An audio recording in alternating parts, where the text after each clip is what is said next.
right. Welcome to A Better Way podcast. I'm your host, McKay Scholl. Today, we have a really awesome person that we are going to have on the show, and I am so excited.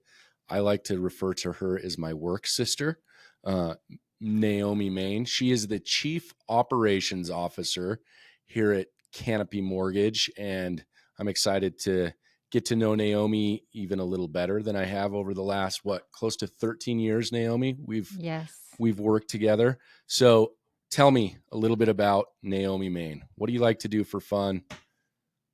Tell me about Naomi. Well, fun. I don't know. What I find fun maybe isn't everybody else's fun. I'm a bit of a workaholic, which my family would attest to, but I love spending time with my family, especially my grandson, because he is so full of energy. And honestly, you really should have experienced grandchildren before you have kids, because there's a whole lot more patience that comes from being a grandparent. It's super fun. So that, and then I've taken up a little bit of golf, trying to learn that sport. It's definitely challenging, and it's not something that you can pick up very easily. So I'm out to figure it out. By the way, Naomi has one of the best golf swings I've ever seen. I've had the privilege of golfing with both Naomi and her husband, and she has a beautiful golf swing. Very You good are tempo. too nice. So, Naomi, yeah, grandchildren, that to me would sum you up. I see you most happy when you're talking about little Ledger. About my So, Leggy. Yeah. yep, He's amazing. amazing. So tell me, Naomi, how did you get started in the mortgage industry? Tell me your story. Oh man. Yeah, that's a story. I don't know how much you want of the story, but yeah, I was doing design, had my own design business, and happened to do some work for Aaron Brown, our CEO and co-founder. And when the crash, I don't know, it was the industry crashed around 2009. Yeah, end of When around people 2008, were 2009. Yep. Yeah, interest only loans, and they were overextending. Anyway, it affected the design world as well, because those clients that I had that we were doing full remodels ended up losing their job, overextending, market shifted, and they either lost their home or they packed up and left during the middle of the night. So I had a really bad taste in my mouth for going back and being self-employed at that point. Aaron and Shannon, his wife, and Dave and I became friends. We were just stone's throw away from each other. And he said, "Hey, do you want to come and just get a paycheck for a while?" I think they were just asking for warm bodies at that point, right? So yeah, he came in, and I didn't really even have an interview. Callie Squire was the operations officer, and she was like, "Oh, okay, guess I'm hiring you today." So the day I reported, they were knee deep in I don't know how many files, the refi boom at that point, and I learned how to do appraisal receiving. When Naomi says knee deep, like literally, when you Literally. would walk into the office, you would see paper files stacked up. I Yes. remember those days all too well. And people sharing desks. And my office was an old copy closet. So there were 3 of us. I mean, it was definitely not up to fire code, but it was a good time. And the reception desk had 4 specialists, I think, at it. That is wild. So we were it was crazy. So it didn't take long. Hotel California sucked me in. You can come, but you can't ever leave is for sure the thing in mortgages, especially. And I've never really had anything to do with any kind of finance, but I really, really have always loved everything I've done operationally, in terms of even when I was a younger kid and I was working, at the local Taco Time. And Mark Eastburn could attest to the Taco Time in Coos Bay, Oregon. Like, there wasn't much there. And I started there at like 15 and became a shift lead, and then got into how to do things quicker and more efficiently. And then when I was in college and putting myself through college, I worked for an orthodontic lab, and you were paid by piece rate.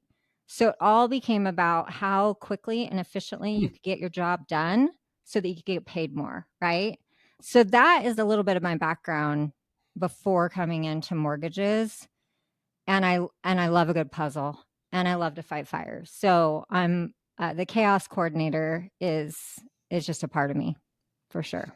That's awesome. I love your story, and I didn't know about the orthodontics thing. That's Yeah, super, super yeah. cool, and I it mean, it we've tossed lends. around that as a piece rate option for specialists as well, but I think it's added to developing better systems over time just from having those experiences for me personally.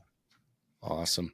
So switching gears a little, you go from, did you say you were doing appraisals, or maybe I just had it in my mind your first day? I did. So how do you go from that to eventually being the chief operations officer? Like, kind of Mm. take me through that timeline a little bit. It was kind of all hands on deck. So if you picked something up, you got trained on something else. So I did disclosures, I did appraisals, social security verifications, TRVs, lock desk. Like they slowly just started adding things on. And it's a very sink or swim, or it has been in the past. And so I feel like through those experiences of learning how to navigate it on my own a little bit and asking lots of questions, it made it so that I had a really well-rounded experience level. And then it took a while to actually have a position open for a processor. So I did all third party and the dip, because this is that industry, right? It's always feast or famine. You're putting in a ton of overtime, or you're finding ways to improve and stay busy and make things better when the times are slower. So I did all of that, then got promoted to processing, and I processed for you. I love Yes, she did. processing. Amazing processor. Shout out to Naomi I for. really, really loved it. I love processing. It's really where my passion is. And then became the processing manager, and worked right hand in hand with Callie a lot, as she was operations at the time. And then it just slowly evolved as she, went on to compliance and started having a family, that I was able to take that on more. And so learn the ins and outs of post closing and servicing, and kind of had my hands in a little bit of everything. So I love it. I love all things operations. Okay, so take me. You said you love operations, I which really do. I think that might be crazy in and of itself. But take me through a day in the life of an operations manager. Kind of help our listeners to peek into, what does an operations chief operations officer do? Yeah, you do a lot of escalation calls, a lot of meetings, a lot of firefighting, a lot of analyzing our current systems, figuring out if there's a better way. Um, a lot of work with getting the right managers on the bus and catching the vision of the culture, because you can bring people in that have had zero experience, that have just aptitude and are smart and ask lots of questions, and they can become something that you had no idea. So that's a huge part of my passion, is witnessing people that have had no mortgage experience to come in and learn little by little, and then have a career. I mean, it's really inspiring. It's super exciting. So I'll give you an example. Madison Moore, our funding and closing manager that just went to processing, she was hired during COVID, had zero experience. Um, Started out staying at home. I think I met her a year after she had been here, because she had been home because of COVID. But she did such a good job with trailing docs and post closing, and she was highly organized and always looking for a way that we could improve and do more with less, which I just tend to gravitate towards those people, because always questioning is a really great way to be, right? Especially in this industry. Definitely. Um, but she did an amazing job. Went all the way through all specialist stuff, then became one of our a great closer, funder, and then a manager of that department, owned it 100%. She just went to processing. And the other day I walked by and I said, "How's it going? How are you liking processing?"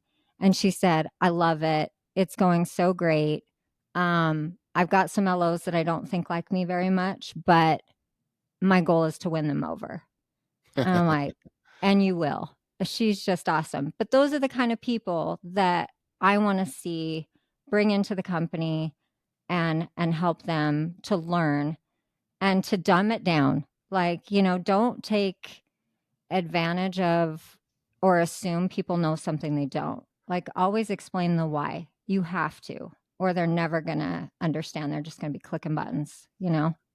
I love that. I love you used a very specific example. To me, operations sometimes can be pigeonholed into, like, in my mind, is like just a little Tetris game. Yeah. But it's so much more than that. Like you said, you helped and had a front row seat and were a mentor to help guide someone along the employment path to what can be a really great career as a processor. Right. Yeah. It really fundamentally becomes about people and relationships and understanding people's capacity and what their aptitude is. Like, someone may be way better in finance or servicing than they are as a processor. And so figuring out that runway, and we make all of our corporate processors go through not only just the specialist and LOA, but they have to live in closing and funding. And then we measure them. We see on a closing level how quickly they can go through and the quality and the things that they catch in that checklist. Because we don't want to have people, especially in our system, be checkers checking checkers. We want to empower them to do it right. The stitch in time really does save 9, but that closing piece is so critical to catching all those fundamentals. So, can they catch them? Do they understand what they're looking at? And can they do it with speed and accuracy? And then in funding, we make them go through, funding files, because that's where the juggling comes in, right? The funding clock doesn't stop. So if you can't get what you need, you can't be afraid to pick up the phone and call a title agent or call a loan officer and figure it out. So that's where we judge kind of that for a processing position. And then it's totally different for underwriting. So every single position you can kind of size up on what kind of personality traits are really going to fit best, at least with our company and our expectations, right? Awesome. So you're constantly just trying to find the right seat on the bus for each and every individual that Yes. that And comes not have through. them get burned out and always have runway for something more. So Awesome. it's Love a that. whole thing. I mean, Sounds this is like a why I whole love thing. it. Okay, so let me ask a question. Yeah. Um, how do you, in an environment that right now, 2023 has been kind of brutal in our industry. It's been slow, it's been challenging in a lot of ways, slow from a volume standpoint. But how do you keep your team motivated and positive through this current environment that we find ourselves in, Naomi? That's a great question, and it's something that I worry about a lot. Um, for my specific direct, managers and directors, we have a regular meeting where we're kind of trying to really talk about culture and leadership. And the one thing with us is, in terms of our culture and values of acting like an owner, is I'm trying to keep motivating them to identify things that can be done or within their departments that help people stay motivated or improving. So a lot of those are just encouraging one-on-one times, encouraging, meetings with their teams as a collective to learn from one another. Just really building those relationships with the individuals, but not shying away from hard conversations. Like, there's nothing worse than somebody that thinks they're doing a great job and they don't realize and they're blindsided if something comes up. So being consistent on that, where we're shadowing even or skipping a level to talk to individuals, and then figuring out the training platform. I mean, that's been a huge part of our relationship in terms of what Canopy has brought is our Canopy University. That's a dream to have. I remember when I trained in processing, I was given a 3-page checklist and I didn't know what the crap anything meant.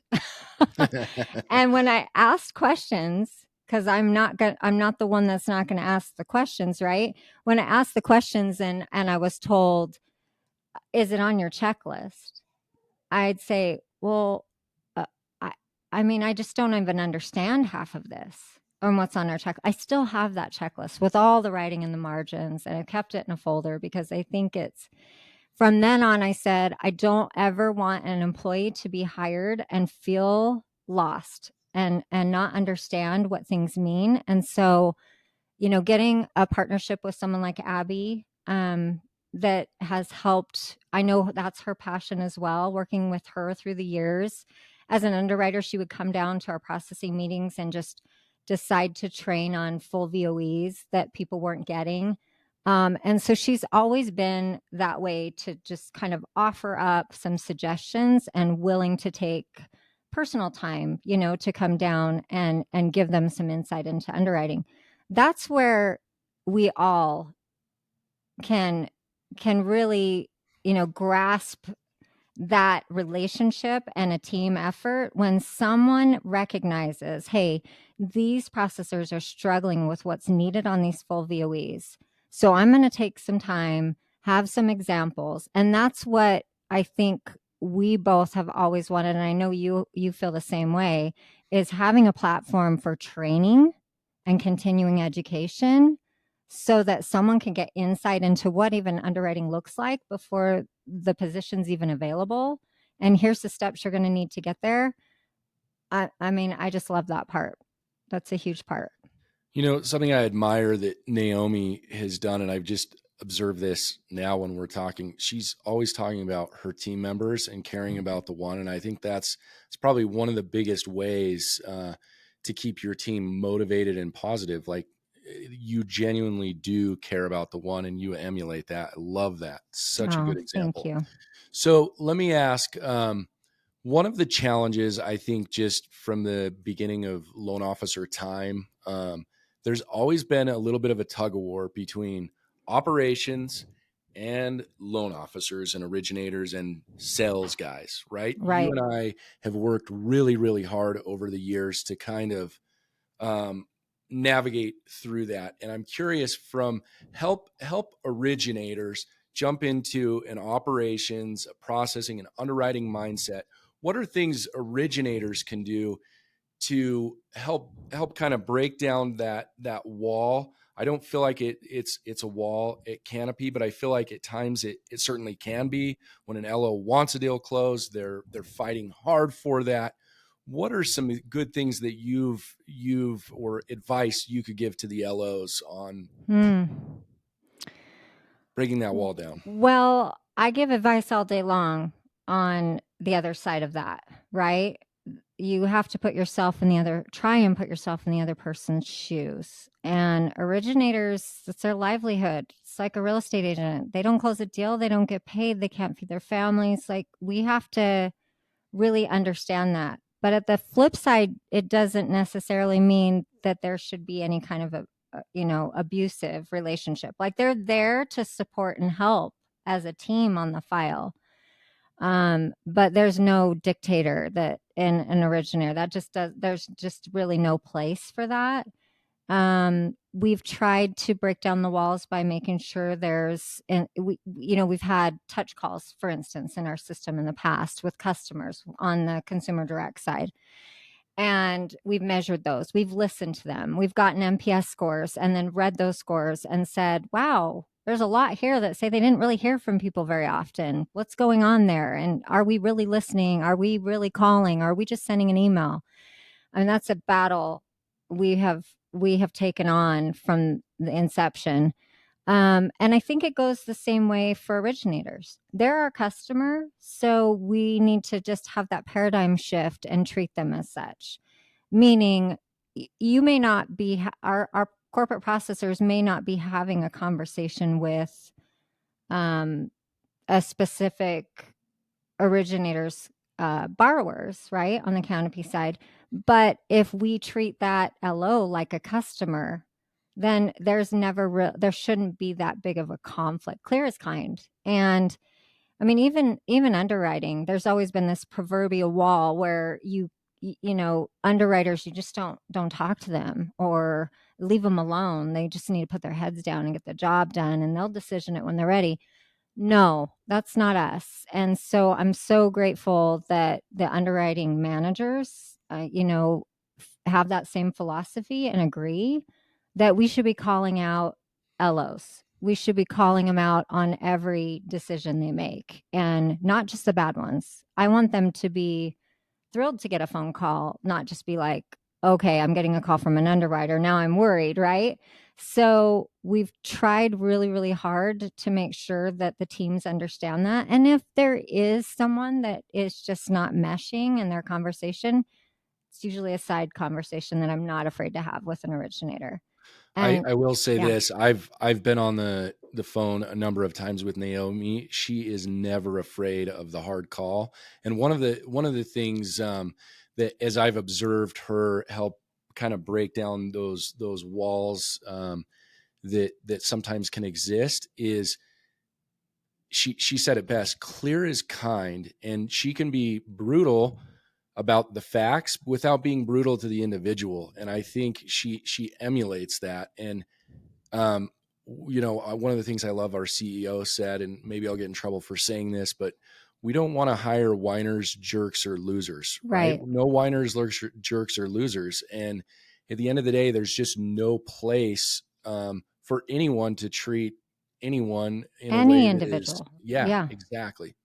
right. So love that. I You're a mean, it's a great. constant thing. I mean, we talk about it a lot. And if I ever hear of anything, I usually hit that head on, like you said, or I come to you and we hit it head on. So, yeah, for the most part, I feel like we've done a really good job of breaking that down. If someone thinks otherwise, I would want to have that conversation for sure.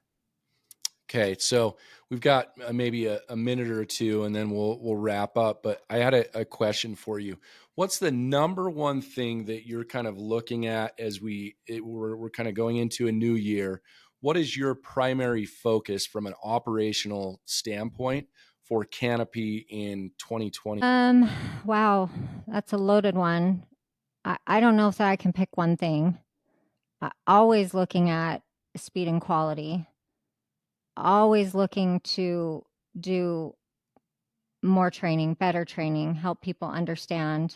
Um, but really, just probably more with onboarding and training and understanding that everything that we do within our LOS typically has a reason why it's on the checklist.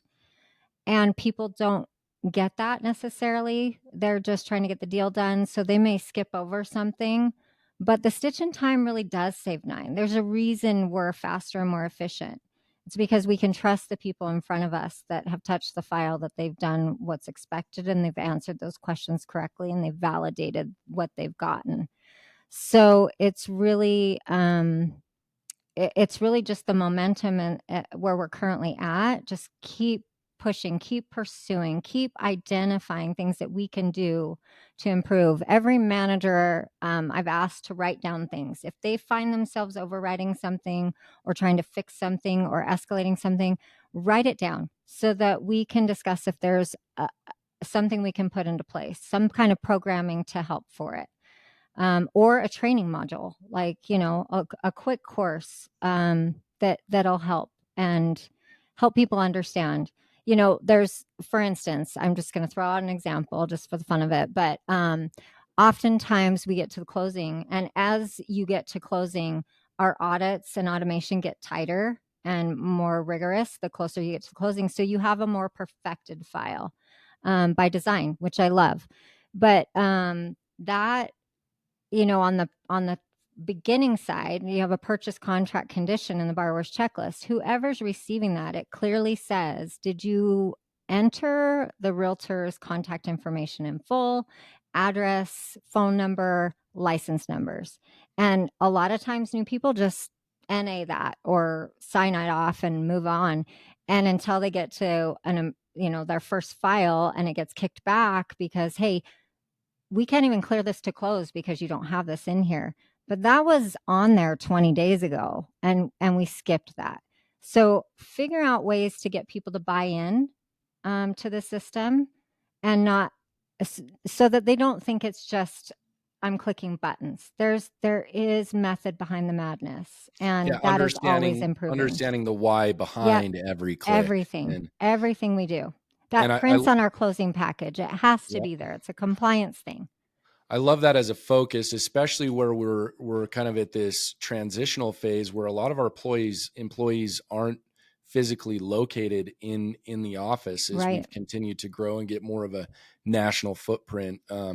I, for one, am so grateful someone of your caliber No. is running all of the operations, and truly thank you from the bottom of my heart for all No, that you've done Mac. to make Canopy what it is today. So Well, that is really nice of you to say. oh, Really, but really nice. I you did bring truly are something awesome. for you. Okay. What You you ready? she You've did put probably this already done folder. this, but She yeah, put this folder on my desk and said, "Don't do this." Oh, I know this. This uh-huh. is Do you awesome. remember it? I do remember it. Okay. So I'll show this is our what this is. object lesson. Okay, so what I'm going to do right now is I put a pretty blue crayon on Yep, top. I I got the want you blue. to I'm going to time you. Okay. Okay? Let me get to my timer here. Stopwatch. And you have to circle 1 through what? 36 or whatever in order. Yeah, 1 Ready? through 30, I think. Yeah. Something like that. Okay, ready? I'm going to do it without doing what I know I'm supposed to do just to see if there's a difference, okay? Oh, so it's probably not going to work because you remember, huh? I do remember, dang it. Okay, Naomi, I well, remember. Look, 1, ready, set, 2, go. 3, 4, 5, 6. Actually, I don't remember. 7, Oh, I'm 8, glad. 9, 10, 11. But I remember you draw some line or something. Now I can't find 12. See, I don't remember. I'm stumped on 12. Okay, look, it's like that. 1, 2, 3, 4, 5, 6, 7, 8. There's 12. I'm going to cut you off and make you do it now. You haven't Yeah, finished. cut me off because I can't find All 19. right, so you didn't even finish. You got through what number? I got to 18 is where All I right, tapped so out. take the fresh one, a new page. Yep. New page right here. Okay, So and you're here's going to my fold it in, OG. yeah. So you're going to fold it in half. Like hamburger style. Yep. Okay. Then you're going to fold it again, half again. Hot dog style. Yep. And again. Which way? Just like that. Okay. Okay, and then you're going to unfold it and you're going to start over. Oh, yeah. Okay, I'm ready this time. Okay, you ready? Go. 1, 2, 3, 4, 5, 6, 7, 8, 9, 10, 11, 12, 13, 14, 15, 16, 17, 18, 19, 20. It's because the 19 looked like a 14, FYI. 21, 22. Excuses. 24. That's true. You've already passed. 26, 27, 28, 29, 30, 31, 32, and done. All right. So the first time you didn't get through all of them and you were a minute 26. This time you're 39 seconds. That's and you crazy. got them all. So essentially, each of those quadrants, there's a pattern. I know it's not a great, it's blurry, but the idea behind it is that if we if you learn the pattern, if you learn the system and you embrace it, you can do it with so much less time.